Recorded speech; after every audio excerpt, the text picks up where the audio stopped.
안녕하세요. 내 변호사 박 변호사 박주연 변호사입니다. 여러분 폰지 사기라는 말 들어보셨죠? 폰지 사기라는 것은 투자 사기 수법 중에 하나로 실제로는 아무런 이윤 창출 없이 투자자들을 모집해서 그 투자금으로 기존에 있는 투자자들에게 수익금을 지급하는 다단계 금융 사기 수법입니다. 신규 투자자들을 모집하기 위해서는 정상적으로 받을 수 없는 그런 고수익을 약속하죠. 그래서 새롭게 유입되는 투자금으로 기존 투자자들에게 수익금을 지급하는 돌려막기식의 구조이기 때문에 결국 언젠가는 유입되는 자금이 지급되는 수익보다 모자라서 사건이 터지게 되는 거죠. 최근 이 폰지 사기로 의심되는 PS 파이낸셜에 대한 상담을 했는데 인터넷 뉴스를 보니까 예상되는 피해액만 하더라도 1,000억에서 2,000억 정도가 될 것이라고 합니다. 이 내용을 보면 PS 파이낸셜에서 제조업체 같은 그런 기업에 고금리로 돈을 빌려주고 그 기업이 가지는 매출 채권이나 부동산을 담보로 해서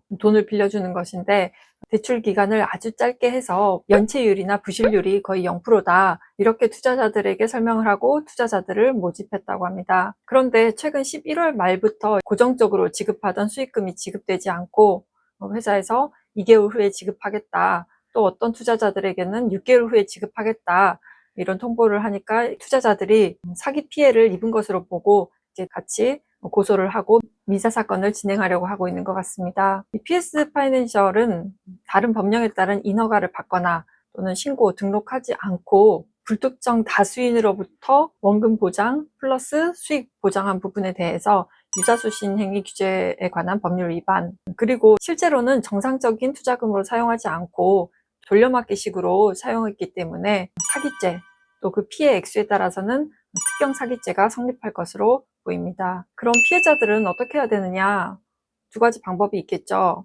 먼저 고소장을 접수하는 것입니다. 이 피해자들이 각자 자기가 살고 있는 주거지 근처에 가까운 경찰서에 고소장을 중구난방으로 접수를 하면 이런 사기의 피해자들이 많은 사건은 수사가 굉장히 지연되고 어렵습니다. 그래서 피해자들을 모아서 한 경찰서에 고소장을 접수를 하는 것이 좋습니다. 그래야지 사건 수사도 빠르고 제대로 진행이 될 수 있습니다. 또 이 고소장의 내용도 중요한데 각자 피해자들마다 누구로부터 소개를 받고 어떻게 계약을 하게 되었는지 전부 다 그 구체적인 사정이 다르기 때문에 유사수신 업체의 조직도라든지 조직 내에서 일하는 구성원들의 각각의 업무 분장 이런 것들을 전체적으로 파악해서 고소장을 작성해야 되는데요. 그 내용을 잘 취합하는 것이 중요할 것 같습니다. 물론 고소장을 접수한다고 해서 바로 피해액을 변제받을 수 있는 것은 아닙니다. 그렇지만 빠르게 고소장을 접수해서 PS 파이낸셜에서 증거인멸이나 자금을 빼돌리는 것을 막고 또 혹시라도 아직 자금이 남아있다면 검사가 빠르게 추징 보전 청구해서 나중에 피해자들에게 환부해 줄 수 있는 그런 가능성도 있습니다. 그리고 두 번째로는 민사소송을 하는 방법이 있겠죠. 그런데 민사소송의 경우에는 소장을 받고 또 거기에 대응하는 동안 전부 다 자금을 빼돌려서 실질적으로는 상대방에게 자력이 남아있지 않은 경우가 많습니다. 그래서 이런 유사수신 사기의 경우에는 반드시 민사소송부터 진행하시라고 말씀을 드리기는 어려운 것이 판결문을 받아 놓아도 의미가 없는 경우가 많습니다. 그러면은 배상명령 신청을 하면 되지 않느냐, 그렇게 말씀을 하시는 분들도 있는데요. 특히 이런 유사수신 사기의 경우에는 배상명령 신청하더라도 지금까지 수익금을 받은 것이 있어서 그 피해액이 정확하게 특정이 되지 않아서 각하되는 경우가 많습니다. 결과적으로 이런 유사수신 사기의 경우에는 피해자도 많고 피해액도 크기 때문에 사기의 가해자가 전부 다 배상을 하고 피해 변제를 하기는 어렵고 피해액의 몇 프로 정도를 변제하고 합의하는 방향으로 가는 경우가 많습니다. 그러면 합의의 적정 금액은 얼마냐? 정해져 있지는 않습니다.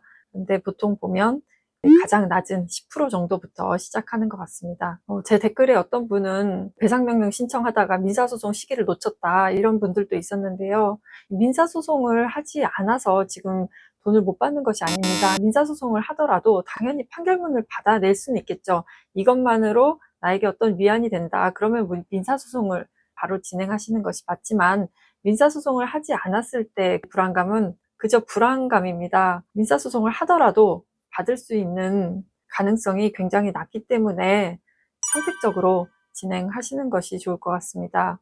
이 유사수신 사기 피해를 보전받기가 굉장히 어렵습니다. 피해자가 한두 명이면 어떻게 해서든지 가해자 측에서도 합의를 보고 피해 금액을 변제하려고 할 수 있겠지만 한두 명이 아니기 때문에 어느 누구만을 상대로 합의를 하기 어렵고 몇백 명 중에 한두 명과 합의를 한다고 해도 큰 의미가 없는 경우가 많아서 현실적으로 전액을 변제받아야겠다라고 기대하는 것은 실은 무리가 있습니다. 그래서 이런 피해를 입으신 분들은 일단 해야 되는 것이 고소장 접수해서 빠르게 수사가 진행되도록 잘 협조하는 것이 그나마 빠른 피해 회복을 위한 방법일 것 같습니다. 혹시 EPS 파이낸셜로 사기를 당하신 분들 중에서 고소 진행을 원하시는 분들은 연락 주시면 기존에 있는 다른 피해자분들과 함께 고소를 진행할 수 있을 것 같습니다. 이 영상이 올라가는 날은 아마도 크리스마스일 것 같은데요. 모두 행복한 크리스마스 보내길 바랍니다. 그럼 다음 영상에서 뵙겠습니다. 감사합니다.